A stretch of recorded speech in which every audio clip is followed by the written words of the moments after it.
Welcome, everyone. We're going to go ahead and get started. My name is Mark Mello. I'm a park ranger at Blackstone River Valley National Historical Park, and we're very excited to have you all join us today for this third installment of our Work-Life series. This will be the last one. No need to fear, though. We will have a whole other series coming up in March and April. We'll get to that a little bit later, but I want to thank you all for joining us here today. I am joined by my colleague, Allison Horrocks.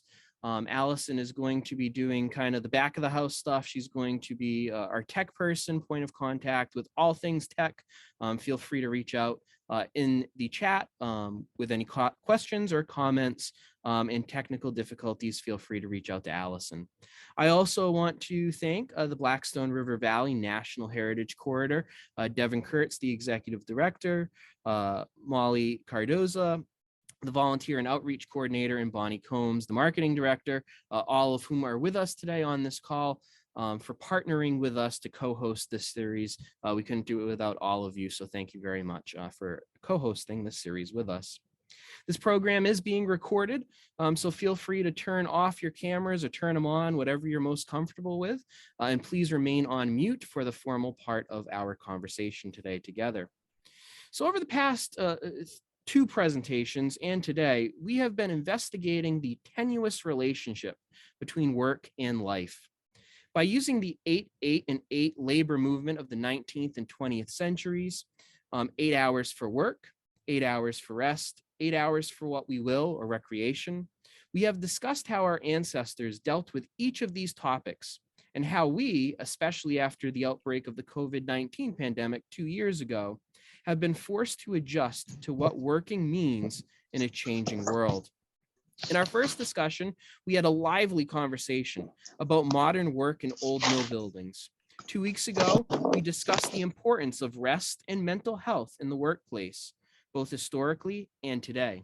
If you missed any of those presentations, feel free to log on to the park's YouTube channel and you can view those presentations there. This week, we're turning our attention to that last segment of the 8-8-8 movement, the concept of recreation and its importance both historically and still today, and how one particular form of recreation, riding a bicycle, can be the perfect medium for not just recreation, but an opportunity for us to discuss the past, the present, and the future. And so joining me in the discussion today is Joe LyonWurm of Pedal Powered Anthropology. Joe is a public anthropologist, avid bicyclist, and founder of the nonprofit Pedal Powered Anthropology. Combining the perspectives of cycling and anthropology, Joe's work seeks to bring new light to the rich cultural history underlying everyday objects and locations. Some of Joe's projects have included videos on the Gaspee Affair, the Industrial Revolution in Rhode Island, Pedal for Pongo, which was a documentary where Joe biked from Providence to Philadelphia to learn about the plight of endangered species and what is being done and can be done to help to protect those animals. And Joe is currently finishing a documentary project on scrimshaw art and the whaling industry. Joe is also completing a second book on 19th century cast iron cookware. And this summer, Joe is relocating to Germany. So get ready for everything from Mozart to the Neanderthals. So Joe, I just want to thank you for joining us here today for this discussion. Thanks for having me. So today's discussion will be comprised of basically three parts.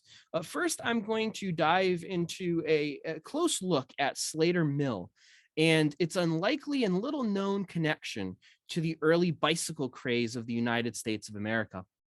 Then Joe and I are going to discuss Joe's fascinating take on the study of anthropology. And finally, all of you will have the opportunity to ask us some questions about bikes, what we do, and its importance.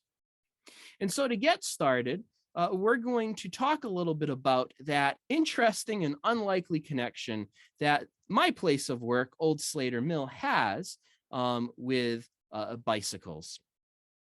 When I say Slater Mill, usually what comes to mind for folks is cotton spinning, right? Slater Mill, originally constructed in 1793, was the first water-powered cotton spinning mill in the Americas. And we can debate what that really means and why that's important, but suffice it to say that this was a tremendous step, if not one of the largest steps in the very important process of industrialization here in the United States of America. And cotton spinning remained an important part of what was occurring in the mill throughout much of its life for well over a century, all the way to 1895. But over the decades of the 19th century, the mill was constantly evolving and constantly changing. And so on this slide here in the upper right portion of the screen, we see a sketch which was done by H.L. Spencer. More on him to follow. He was not only an artist, but he is going to be our protagonist today when we talk about bicycles at Slater Mill.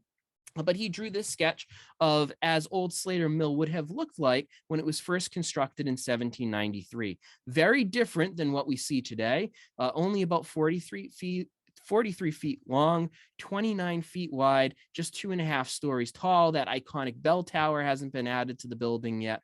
But it's from these humble beginnings that age of American industrialization began.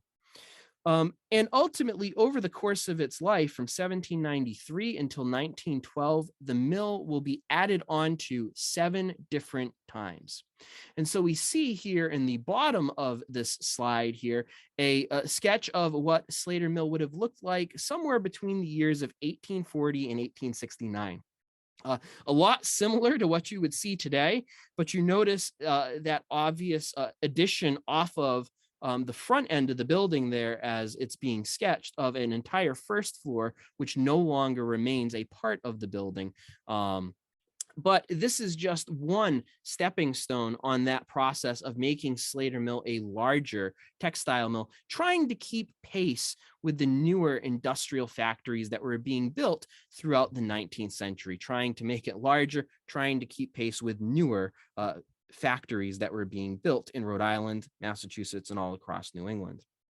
And similarly to the idea of Slater Mill constantly being under construction and constantly being added onto, the ownership of the mill too was constantly in flux.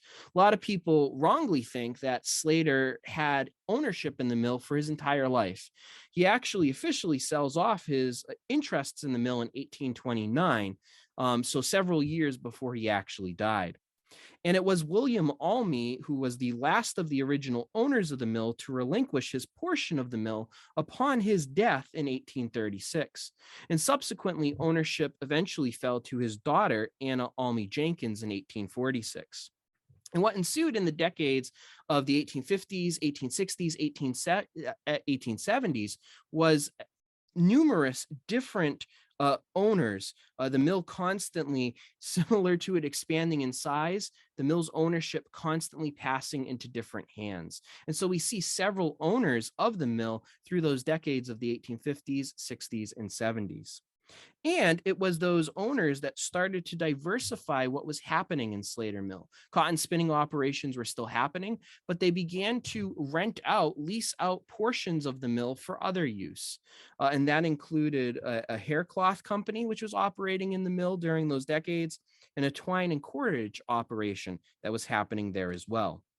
But our story really kind of takes an interesting turn in 1886 when Gideon Spencer purchases the property. And Gideon's going to be important for our story because, one, his grandson, Henry L. Spencer, is going to kind of be our protagonist for the bike story at Slater Mill. But Gideon, in and of himself, kind of has a fascinating story with his connections to the mill. He is reportedly one of the first Sunday school students that went to Sam Slater's first Sunday school in Pawtucket.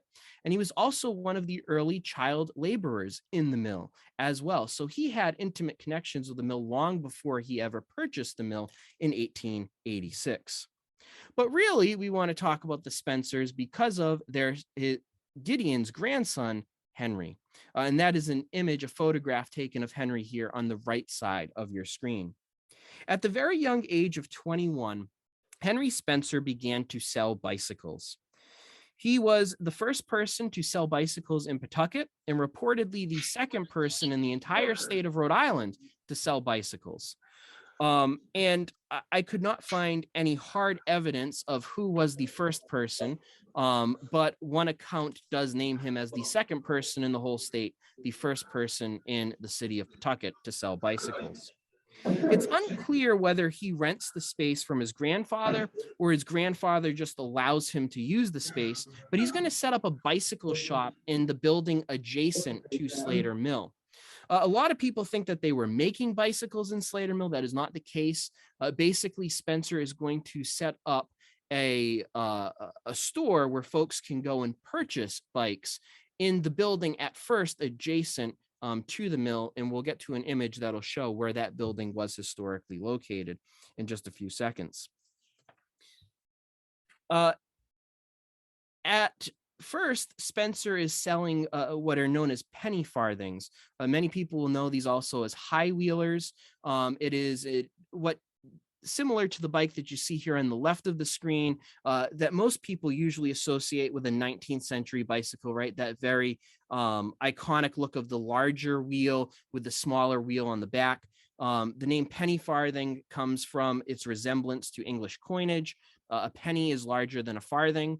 And so the etymology of the name kind of coming from English coinage. And there are two principal brands of bikes that Spencer is selling in the mill. Columbia bikes, which are still in operation today, at that time based primarily out of Boston and Hartford, Connecticut, and Victor bicycles. So these are the two brands that he is selling. And again, an important point to keep in mind here, he is not making these bikes in the mill or in the building adjacent to the mill. He is simply selling bikes to the public in that area. There's a problem, though, with the early bicycles of this age. Maybe we all think back to, I think most of us at one point in our lives learned how to ride a bicycle, right? And when we think back to that, who was the person that most likely taught you that skill? A family member, a friend, maybe a father, a mother, a sibling, close friends or relatives, right? We typically learn the skill of how to ride a bike from those around us. But the key part to the idea of people buying bikes in the 1880s is that there's not many people who know how to ride bikes. And it can be a difficult skill to master if you don't have someone there giving you pointers, right? And so this problem leads to a lot of people kind of being uncertain, kind of very tenuous about whether or not they want to purchase bikes in the 1880s. And so, and that would continue even after the introduction of the safety bicycle. We don't call a safety bicycle today, but basically a safety bicycle being very similar to what we ride today, where the two wheels are almost identical in size. It's still a difficult skill to learn if nobody is there to help you to learn. And so this prompts Spencer to employ what really is a genius marketing technique and a genius marketing tool that other bike peddlers or sellers, if you will, see what I did there, peddlers, are going to use. Basically, if you come and purchase a bicycle from me, we will give you free classes to learn how to ride a bike. Now, in order to do that, right, you want to teach someone how to ride a bike in a confined area, in a safe area, in a place that's really kind of conducive with flat floors, flat ground, that kind of stuff. You want those attributes in order to teach someone how to ride a bike. And so it just so happens that Spencer's grandfather, right, owns both of the buildings pictured here in this image. So on the left-hand side is an adjacent building. That's where he sets up his shop, selling these bicycles. And I love this image for a lot of reasons. One, it's a great indication, if you look at Slater Mill, the building pictured on the right, how much larger it was in the 1880s and 1890s than it is today, right? There is a whole third floor on the building, which today is largely a fairly small attic space. And so there is a huge third floor on the building at that time. We have this great image of all these folks standing in front of the adjacent building where the shop was, with all of those bicycles lined up in front, right?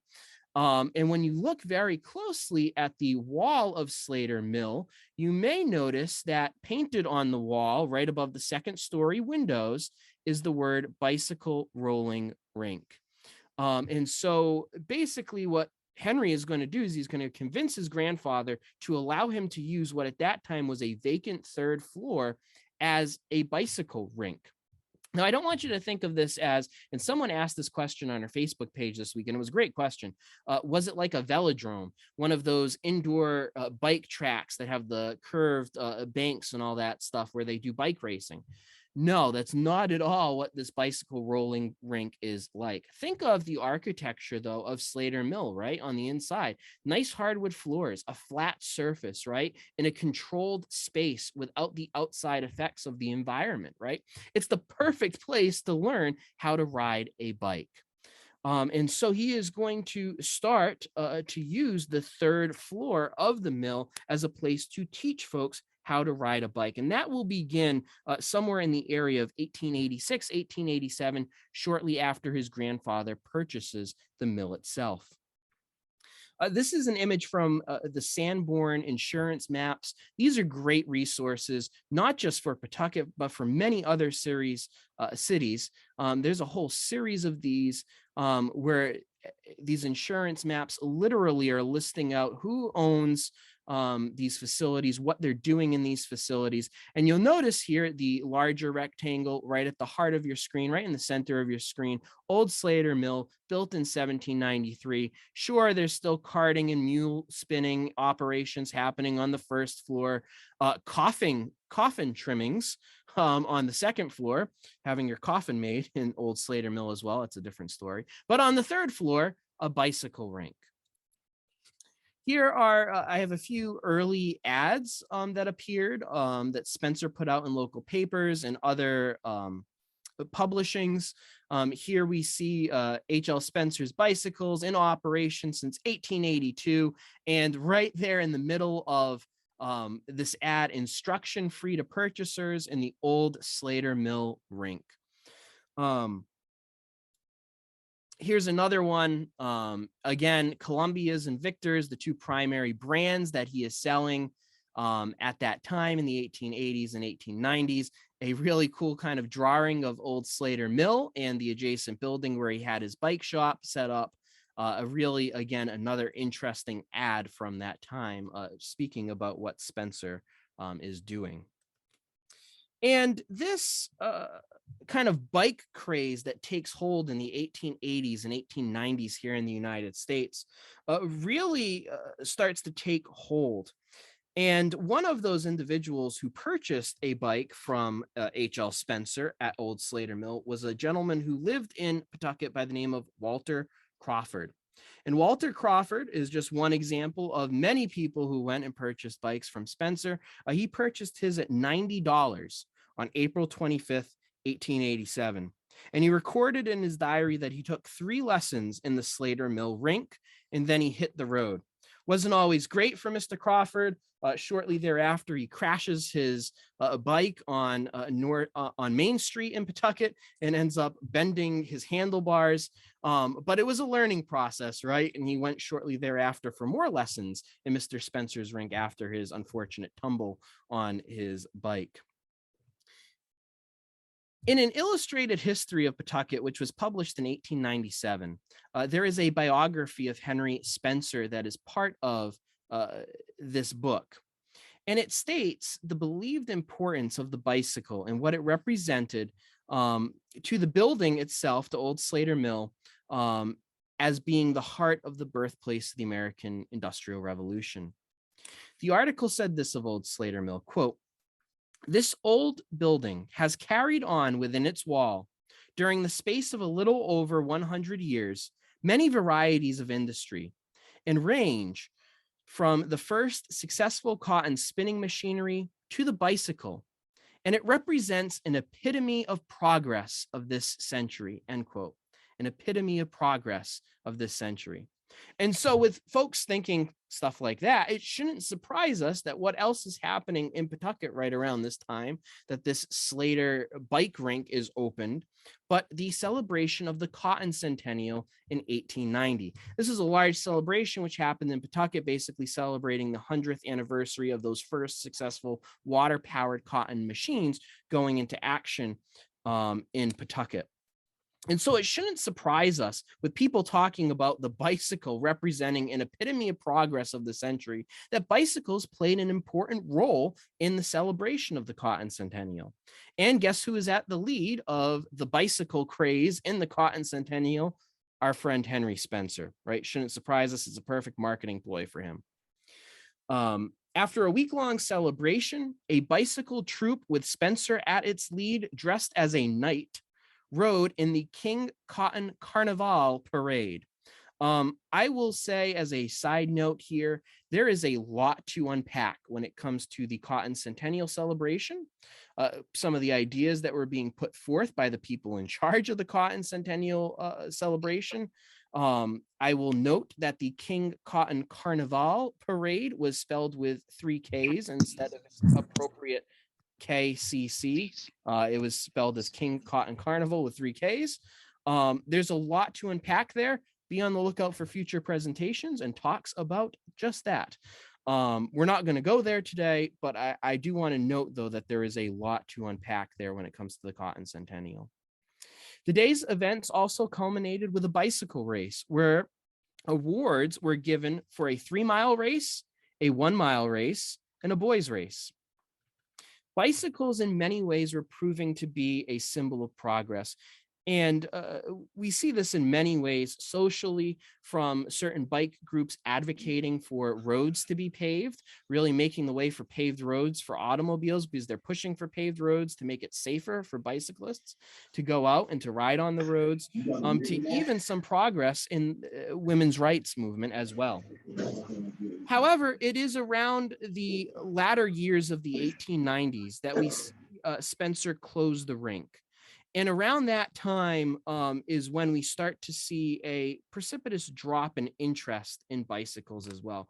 Between 1883 and 1893, bike producers, manufacturers were creating about 1 million, building about 1 million bikes a year, right? So there's really this huge craze right around the 1880s and 1890s where everybody wants a bike, everybody wants to learn how to ride a bike. And so Spencer benefits from that really kind of bike mania that we see in the 1880s and 1890s. But by the latter half of the 1890s, that fad was slowly starting to wane. People began to see bikes as more of a child's plaything rather than a source of recreation. And so we see too kind of a decline in Spencer's involvement as a seller of bikes, and his bike rink will close in the latter years of the 1890s. So we're talking about a fairly small window, about a 5 to 10 year window of when this bike rink was actually open on the 3rd floor of Slater Mill. But an interesting connection. And one of the things I find really fascinating about the whole bicycle craze at that time and its connections to both the Cotton Centennial is this idea that the bicycle really represented this epitome of progress and could be seen as part of that process of industrialization, an important part of that process in what people were able to achieve by the latter half of the 19th century. But we, of course, all know that the bicycle didn't just go away. And today is one of the most convenient means of exercise and recreation. And what an opportunity now to segue into our conversation with Joe LyonWurm. So Joe, I guess I kind of want to get started by asking you to explain a little bit about what you do as an anthropologist and how you incorporate bicycles into that story. Well, I didn't set out to become a public anthropologist. It was kind of accidental. My plan was biological anthropology, specifically paleoanthropology, which is, deep biological human origins.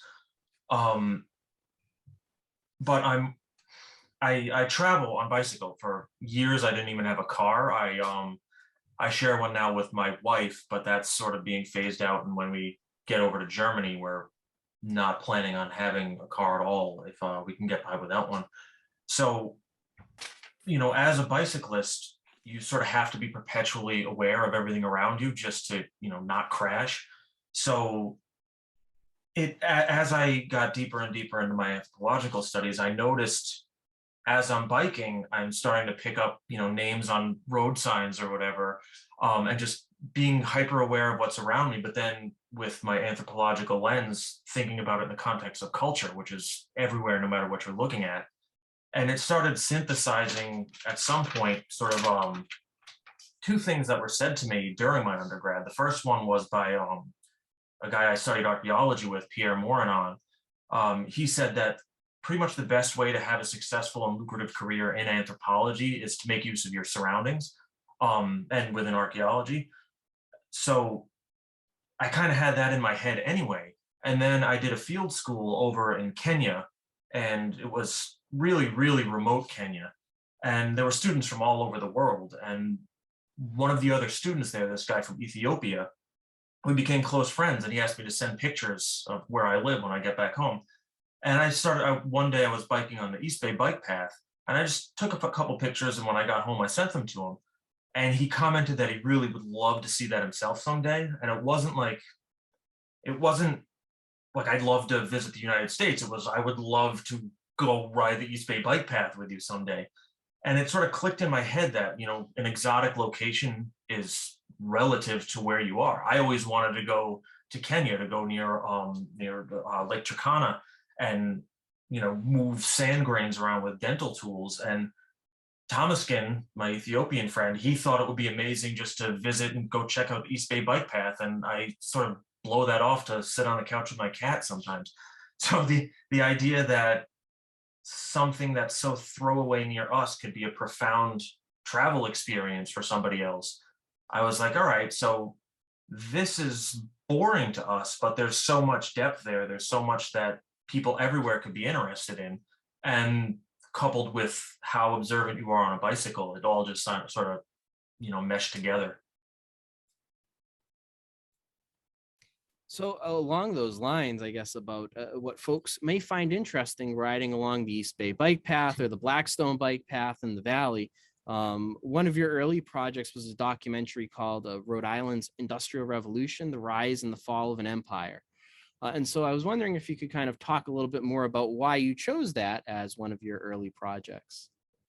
That I'm At the time, and I kind of still do. I work at a paper factory in Coventry. My dad owns the place, and I lived in Providence. And my commute, year round, almost every day, was the Washington Secondary Bike Path. And there's tons of industrial infrastructure still there. And I kind of got more interested in it based on pedal powered anthropology and being more in tune with those surroundings.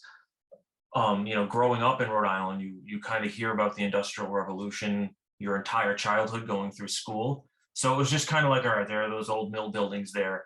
But when I started, looking for sort of the low hanging fruit of topics around Rhode Island that I can bike to and make content on, somebody in some group posted, it must have been around Labor Day, but they posted something on strike busting at coal mines in West Virginia and how the National Guard came in and they had machine gun turrets.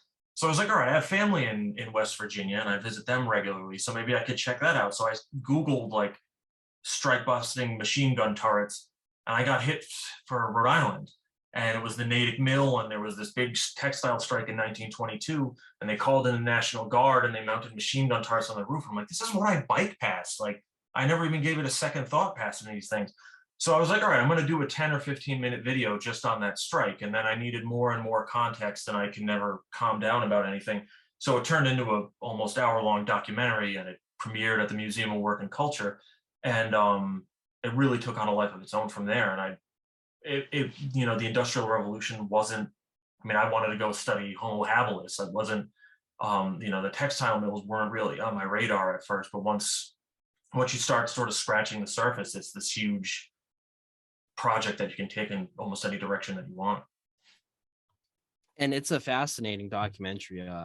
In preparation for this presentation today, I had the opportunity to watch it, and it's a great presentation, I think, really. And along those lines, you speak about, riding along these bike paths, kind of seeing these connections with the past that may not pop out to people immediately, right, when they're riding down a bike path. What do you think the important link is between the past and the present? And how do you kind of uncover that, right? So you had this kind of moment with West Virginia coal miners and strikes there involving the National Guard. How do you think that people connect to the past? What are those opportunities that the bike paths can provide to make those connections? Oh, that's there's a lot there. I mean, there's a lot of really simple things, like there are the little kiosks that you'll see sometimes along the bike paths.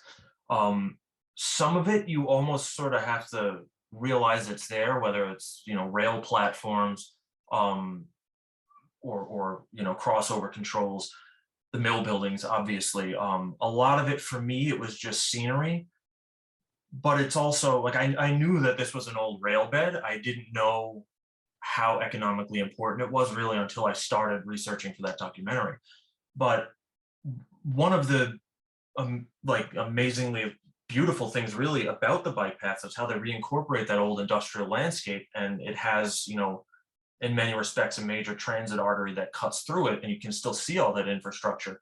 So in the documentary, I say it's kind of like a museum, in that all of these, artifacts really are still very much there and present, but also you don't need to know it's there to go out and enjoy it. It doesn't have to strike you as anything historic or any kind of significance other than this is where I can walk my dog without having to worry about motor vehicle traffic.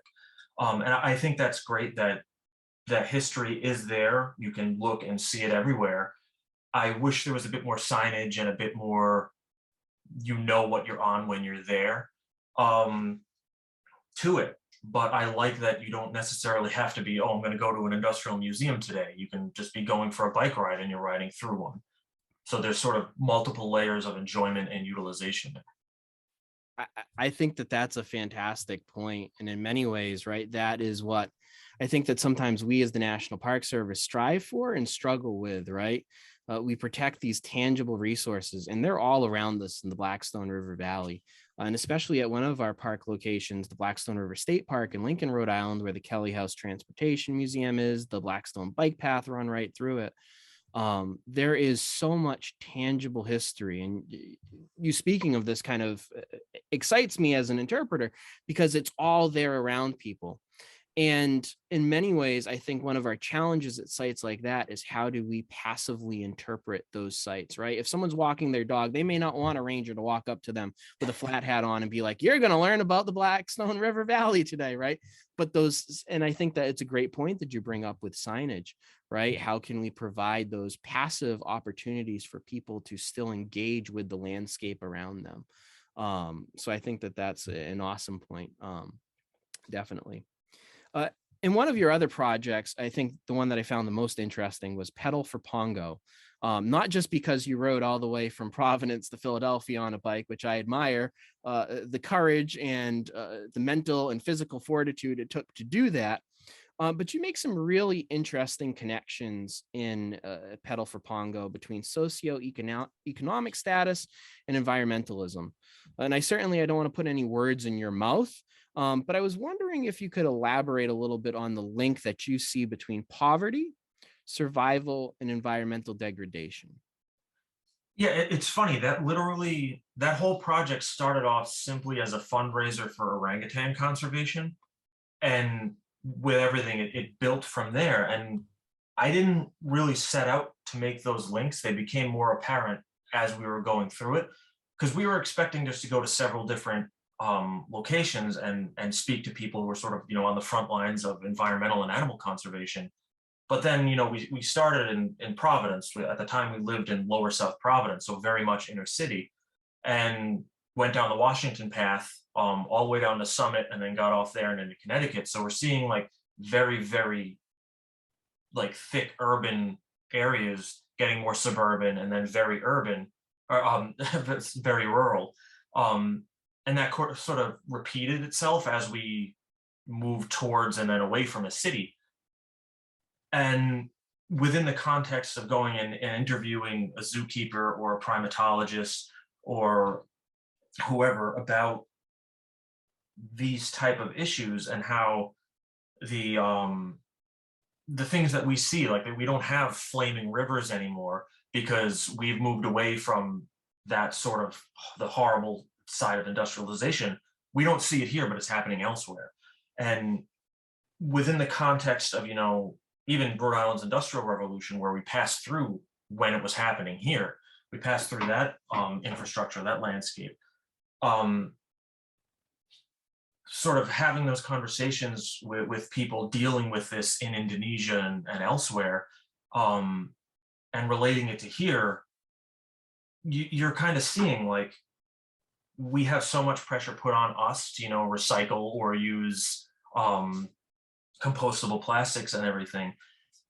But when you have a high concentration of poor people, you almost think of like that Maslow's hierarchy of needs, where if you're struggling just to eat, you don't care so much. I mean, it's not that you're a bad person and you don't care about littering, but that's the furthest thing from your mind when you don't know where your next meal is coming from.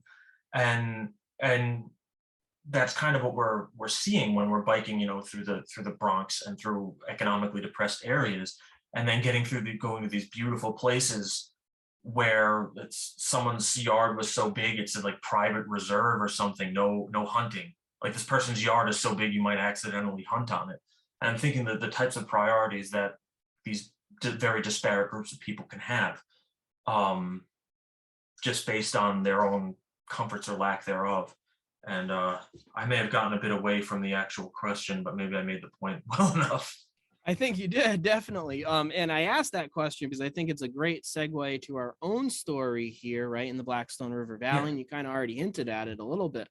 But certainly in the industrializing world, right, these processes are similar to what we see historically here in the Blackstone River Valley.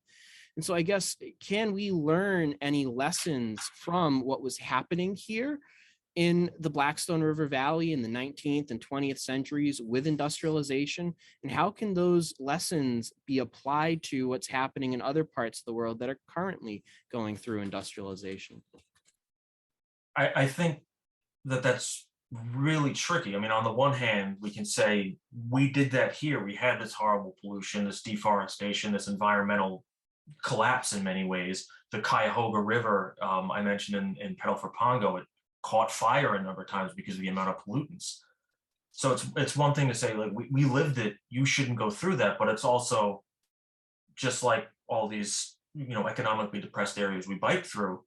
Who are we to say you can't do that? Like, this is all of a sudden you have an income, you have, economic stability, maybe you can afford healthcare for your kids to go to school, and now we're showing up and be like, no, you can't do that. We screwed up our environment that way. So there's got to be a better way to go about it than that. But I think that knee-jerk reaction of they're logging over in Indonesia, they don't care about their environment, that's not really so much the case. And usually the people actively doing it are really getting the least out of it. But they're getting enough to live off of, but they're not it's not like they're making off like a bandit here with tons of money. They're scraping by, and they're like, well, I love these forests, but I also love to be able to feed my kids. So there's a really I think sort of a delicate approach that we can take in the industrialized world, to be able to tell them what to do. And then also we want really cheap stuff, and the really cheap stuff that we consume comes from that happening in someone else's backyard. Fantastic point. And in the documentary, you kind of hint a little bit at the idea of governments and their role in trying to step in. And I'm struck by this too, right? You think of how the Blackstone was used as a dumping ground for dyes and things like that, right? Is the worker laboring in this mill who's actually doing the physically dumping, what is their responsibility versus what is them just getting by with a job, right?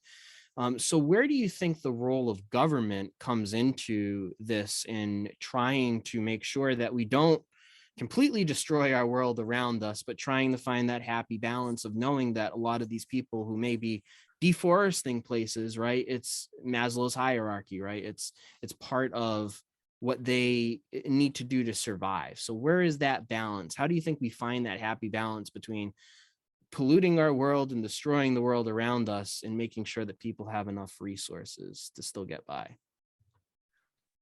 Uh, that's also pretty tough. I mean, getting government to do what's sort of, environmentally, ethically right, I guess you could say, not trying to stray political, but to get government to do what you want it to do, and versus, they're trying to make the most amount of people, I think, comfortable, no matter what the cost, basically. Um, so when, the American government, they see fairly well off, by worldwide standards, um, people who, there's a big demand for low cost, whatever the consumer product is, whether it be furniture or vegetables.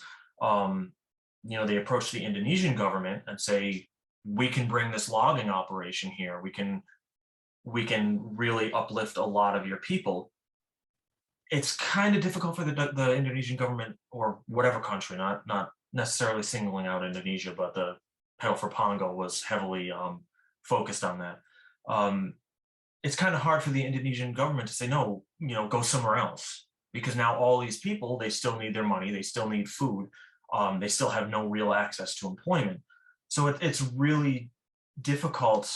Um, and honestly, I don't I don't exactly know what the answer is, but I don't really think it's working as is. I mean, it seems like we're kind of pushing, pushing, pushing, and hoping someone, swoops in at the last hour with, oh, I have this great idea. I think it's going to come down to, a lot of personal responsibility, but also a lot of, I don't I don't care that my fillet of fish isn't 99 cents anymore. Overfishing is a problem.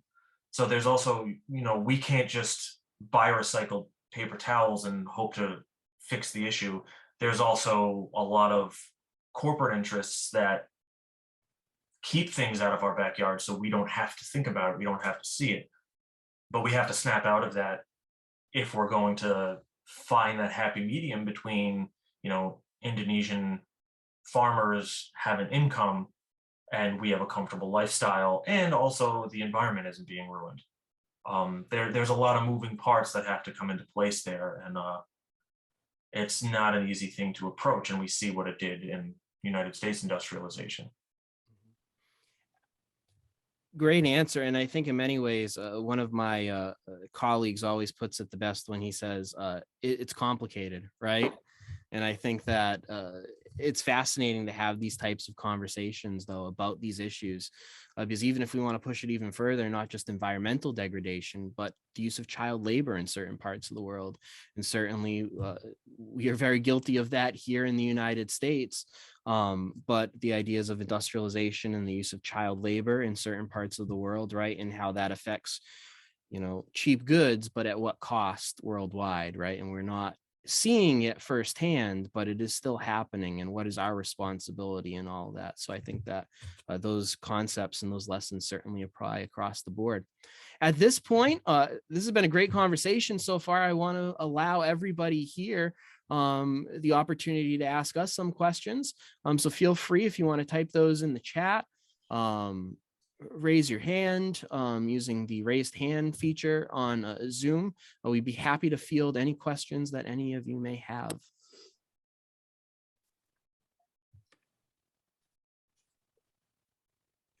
If not, I have more questions, but thanks, Diane.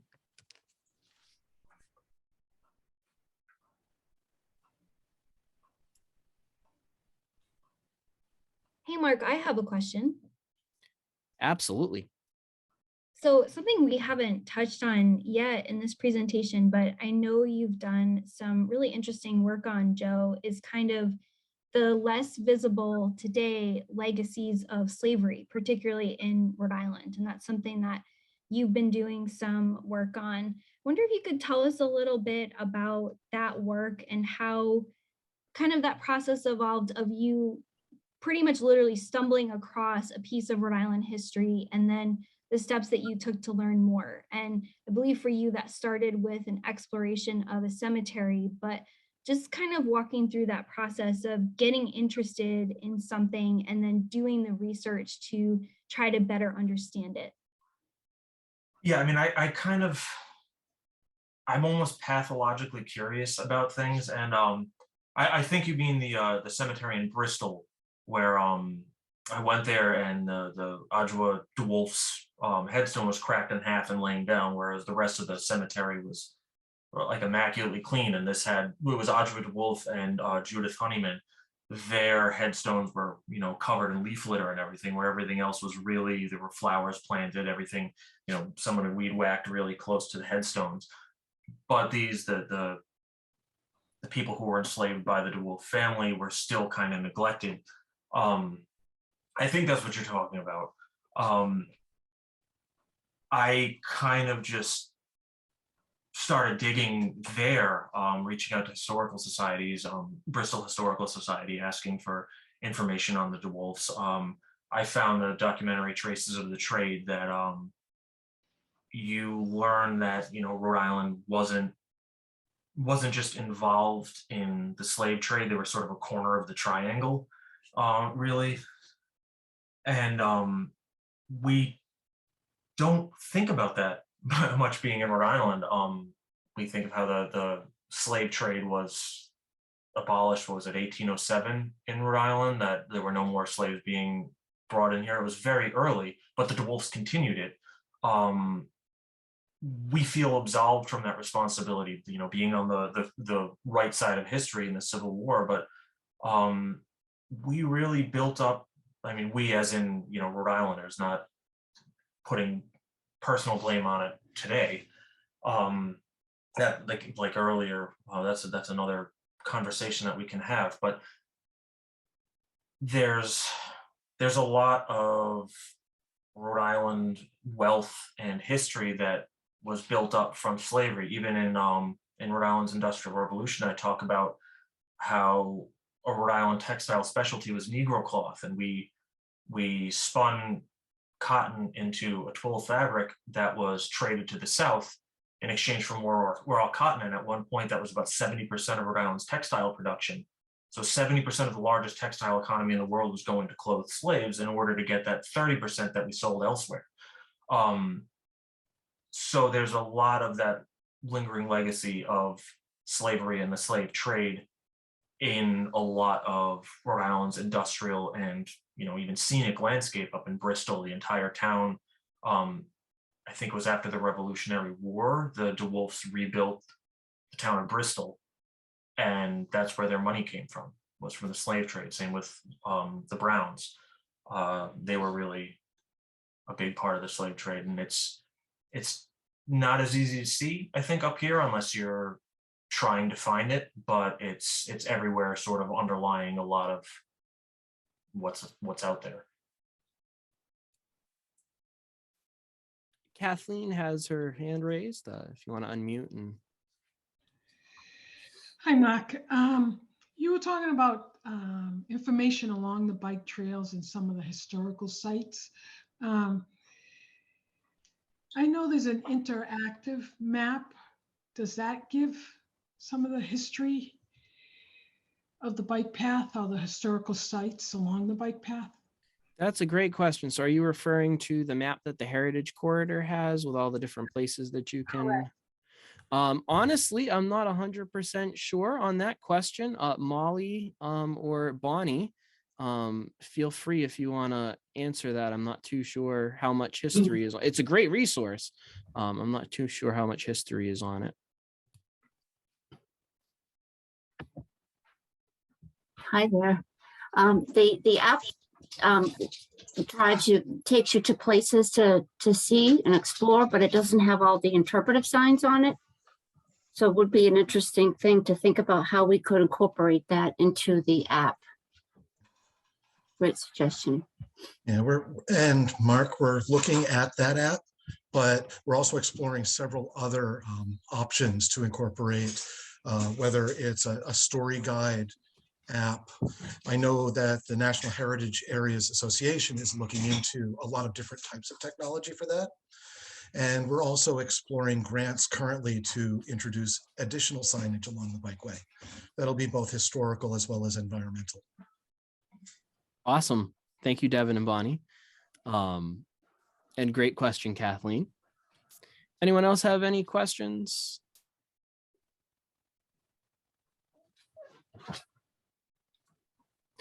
If not, I want to provide Molly Cardozo with some time. I think this provides us, right? This conversation provides us with a really interesting and great opportunity to take advantage of the many bike paths that are in our area, especially the Blackstone Bikeway, and a group of people who help to patrol and ride up and down and make sure that everything stays clean and all that stuff. So I want to invite Molly to now come on and tell us a little bit more about the Bikeway ambassadors. Hello. So I just wanted to tell everyone about the Bikeway ambassadors. So we have a Bikeway ambassador program, and it is a volunteer program, part of the Volunteer in Parks program. And they provide visitor service information along the bikeway. They lead assisted guided programs along the Blackstone River Bikeway, and provide safety info, and do patrol and make sure things are looking good and safe. The Blackstone River Bikeway is 6 miles in Massachusetts right now and 11 miles in Rhode Island. Hopefully those will expand. And that goes along the old New York, New England rail line.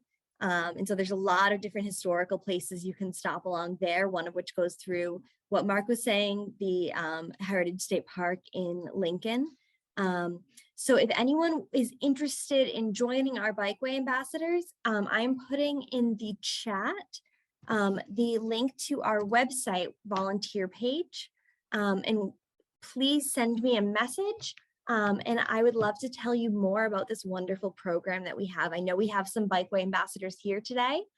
So thank you guys for joining us. And we are also having Celebrate Trails Day is April 23rd. And so we'll be having Bikeway events both in Massachusetts and Rhode Island that day. And there'll be more information to come on our website, which is linked in the chat. Thank you, Mark. Thanks, Molly. And to our earlier point, right, to Kathleen's question, to Joe's point, right, what a better way to help people to understand and better appreciate the tangible cultural resources that we see along bike paths, right? I think the Bikeway ambassadors serve as a great opportunity to do just as their name says, be these ambassadors for the whole heritage corridor and for the park. So we appreciate all the work that they do, and we encourage you to consider joining as a volunteer for the Bikeway ambassador. So thanks, Molly, for that. And Joe, it doesn't look like we have any other questions coming into the chat. So I just want to say thank you so much for joining us today. I think that this was a fantastic conversation, and I wish you all of the best of luck with your move to Germany and all things to come. We'll certainly hope that you'll be able to join us again in the future, but thank you for joining us for this discussion today. Well, thanks so much for having me. This was great. And it's also great. I haven't done, I mean, COVID kind of put a damper on all my talks and screenings and everything. So it was great to sort of turn my brain back on in a way that it hasn't been for a while. Thanks, Joe. So I just want to say, kind of in conclusion, over the past few weeks, we have investigated the often tenuous relationships between work and rest. I think one of the most powerful aspects about what we talk about at Blackstone River Valley National Historical Park is the idea of people having to adapt to work in a changing world. That's what individuals had to cope with throughout the process of industrialization. And today, in our post-COVID pandemic world, we too are still navigating these difficult waters of trying to make sense of it all. We are still trying to find what that balance between work, rest, and recreation should be. There are no easy answers, but we certainly will have to continue the conversation. And at its heart, we hope that this series has sparked just that, a conversation amongst all of you. And so I want to thank all of you for your participation in this series. If you're sad that this is the last discussion in this series, no need to fret. We have another really exciting series of programs coming up in March and April. Our Parked at Home series will link our park nodes, our park sites, with other National Park Service units located across the country. We hope you'll join us for that series. Please register by using the link we're going to drop in the chat for you all. And we hope to see you all then.